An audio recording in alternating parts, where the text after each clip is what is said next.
Physics is hard. There are no secrets about the world of nature. There are secrets about the thoughts and intentions of men. It's not that I'm so smart, it's just that I stay with problems longer. Understanding must move with the flow of the process, must join it and flow with it. The hope, and the fear, has always been that nuclear weapons would make war impossible. We knew the world would not be the same. A few people laughed, and a few people cried. Most people were silent. Now I become death, the destroyer of worlds. Upon witnessing the first atomic bomb test, we may be likened to two scorpions in a bottle, each capable of killing the other, but only at the risk of his own life. If atomic bombs are to be added as new weapons to the arsenals of a warring world, or to the arsenals of nations preparing for war, then the time will come when mankind will curse the names of Los Alamos and Hiroshima. I have been almost overwhelmed by the feeling that with the development of the atomic bomb, we had given to evil, which is at the very heart of human nature, an instrumentality with which it might destroy itself. We cannot forget the fate of mankind in the pursuit of shadows.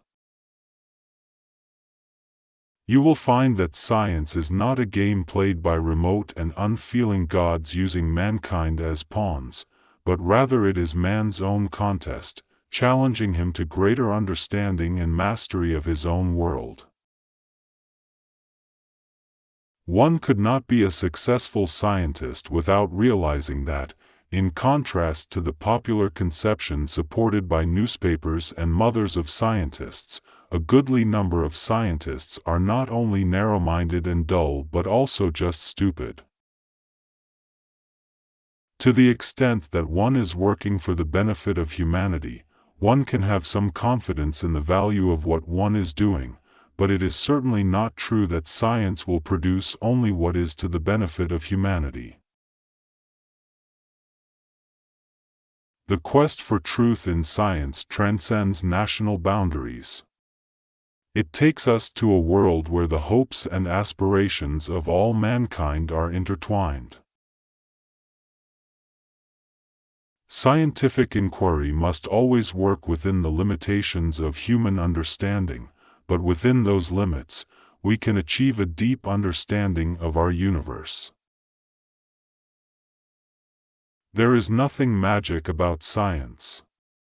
It is simply a systematic way for carefully and thoroughly observing nature and using consistent logic to evaluate results.